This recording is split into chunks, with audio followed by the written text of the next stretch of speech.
So dear learners, in this particular video, we will be discussing with the different testing strategies. So basically the testing strategies in the sense here, we are going to discuss about how effectively we can come up with the different test cases through which we can identify a good sort of inputs with which we are able to find out the defects while doing the testing is concerned. Okay, so that is what we are going to discuss here. Okay, and under this particular testing strategies or this different test case design techniques are concerned, so there are two different types that we are going to focus here in a very brief manner. Under that, the very first one is partition testing. Okay, and then second one is guideline based testing. Just have a look at here what do you mean by partition testing here. So here we are going to identify the groups of inputs so that have common characteristics, and that should be processed in the same way. Okay, so here we need to choose the tests from within each of these groups. So it means that under partition testing, so here rather than giving simply the random inputs to test my particular system or the part of that particular system.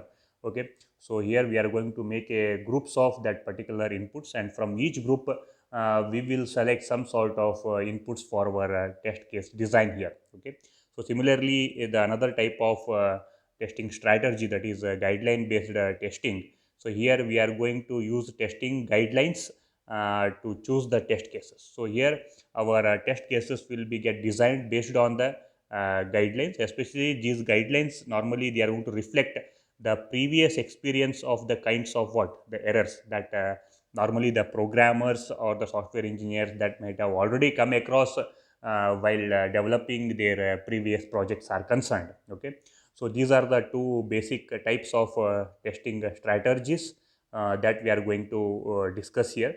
So the very first type is the partition testing. So here the input data and output results often they fall into different classes where all members of the class are what the related. So here the partition testing, here the partition in the sense what we are going to make the groups or classes of a sort of inputs, different types of inputs here. So here each of these class is an called as equivalence partition here. Okay, or domain where the program behaves in an equivalent way for each class member. Is it clear? So even we will see a small example for that, and the test cases should be chosen from each partition here. Okay, see for example, say especially in generally if you observe here, so in case of equivalence partition is concerned, if you observe in this particular diagram. Okay, so there are a possible set of inputs are there. Okay, and rather than simply taking some randomly picked input from this overall possible inputs, so here we are going to identify the different input equivalence partition. Means we will divide that overall possible inputs into different classes here. So like different classes that we have identified. Okay, and from this identified different equivalence partitions or these classes. Okay, a sample set of inputs will be taken, and it will be given as an input to the system, with which we are going to get what a different sort of outputs, that output partition. Okay, as a part of our overall possible outputs are concerned here. For better understanding, just for example, say here, so this is one simple example that we have taken for an equivalence partition here. So here the equivalence partition is based on the number of input values. Okay, so based on the input values, so here we have partitioned into three different classes here. The first class, so here my overall values will lie within less than 4, and another one is between 4 and 10, and another one is with more than 10. Okay, so to better understand this particular scenario here, for example, say you can take an example of say for example we are creating one username for which I need to set one password here. Okay, and normally while setting a password, as all of you know that the password length will be get restricted. Okay, so in this case, for example, say imagine that for my particular software we are restricting our password length to say some the password length should be between 4 and 10. Means the minimum character should be 4, and the maximum characters of that particular password should be 10. Okay, so below 4 characters, if you use the length of that password, then it should be an invalid. At the same time, if you use more than 10 characters, then also it should say what the password is invalid. So then how to check that? Okay, so for that we have taken 3 different classes here. Okay, so initially I will test with this first class. So here in this particular first class of this equivalence partition is concerned, so if I give only 3 characters, okay, as a length of this particular password, then it should not accept that particular password. Okay, and if I enter with say some 6 characters between 4 to 10, okay, then it should accept that particular password.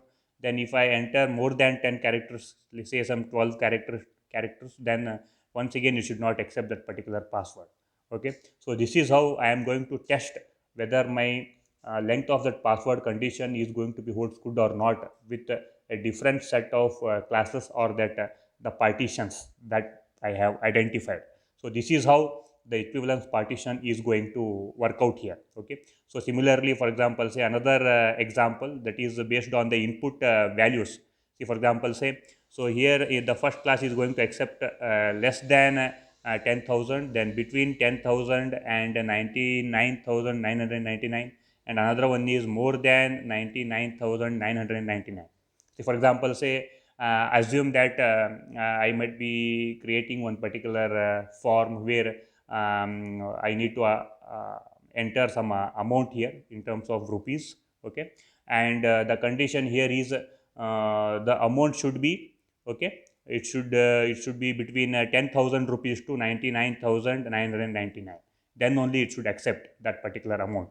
If I enter the amount below 10,000, say some, for example, say if I entered 9,900, okay, then it should not accept. Okay, why? Because it is having what, less than 10,000, then it should not accept. Similarly, if I enter more than 1 lakh, okay, amount, then also it should not accept, but it should accept only the amount which is entered between 10,000 to, okay, 99,999.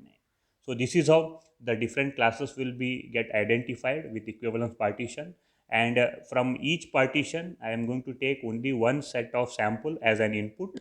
Okay, rather than testing all the inputs every time, which will be a time consuming. Okay, so we will make this partition and we will take some 1 or 2 samples from each partition, and that will be get checked with this system here, so that we will check it out that whether it will accept that particular value or it will is going to reject based on that valid or invalid, so that we will come to know about that. Okay, so this is how our equivalence partition strategy will work out. Okay, so that by creating such kind of equivalence partition to choose your proper inputs, so you can check all range of variety of inputs. Okay, and also with which you can confirm that whether your system is working properly or not. Okay, similarly, another method that we told, that is which is based on the guidelines based in the sense what, the previous experience of that particular developer or the software engineer who might have worked with that his previous projects on the same technology. Okay, so here some of the guidelines are, the very first guideline says that always we need to test the software with sequence which have only a single value always. Okay, and the second guideline here is use the sequence of different sizes in different tests. Okay, always we should not stick to a similar kind of input, we should vary the size of that particular input in different tests. Okay, for example, say if I am dealing with an input of an array of size of 20, then every time I should not stick to an array elements with only around 4 to 5 elements. I need to check with around 0 to 5 elements, then 5 to 10 elements, then 10 to 15 elements, then 15 to 20 elements. Okay, so with different sizes that I need to check out my particular system. Okay, similarly, derive the test so that the first, middle, okay, and last element of the sequence are accessed. See, for example, say if you have written a searching program, okay, say some binary search. Okay, so whenever you are going to give an input, a sequence of numbers for binary search, so to search an element. Okay, always your search element should be given as an input in such a way that the sequence should be get accessed with the first element, and in the next attempt it should be get accessed with the middle element, then in another attempt it should be get accessed with what, the last element. Okay, so like that you should give the input. Okay, always, for example, if you are giving an input with 1 2 3 4 5, every time don't search for the element which is present in the beginning of the array itself, or at the end of the array. Every time you need to check with beginning, and also what, middle. Okay, so like that the strategy should be get applied. And also another suggestion, test with sequences of what, zero length.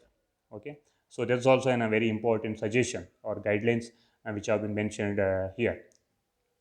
And moving ahead, some more general testing guidelines here. So it's always suggested that choose inputs that force the system to generate all error messages. See, always we have to choose the input in such a way that as far as possible our aim is to identify the bugs and errors which may be possible or present in that particular system. And always we need to design the inputs that cause input buffers to overflow. Always we should go beyond to our cutoff. Okay, and check how my system is going to behave. So that I need to check. At the same time, repeat the same input or series of what inputs numerous times. See, for example, say if you are going to have a sorting program, and if you are giving a negative series of numbers, then the same negative series of numbers should be get repeated with different values. Okay, don't go for only one set of inputs with say some negative numbers and check it out whether it's sorting or not.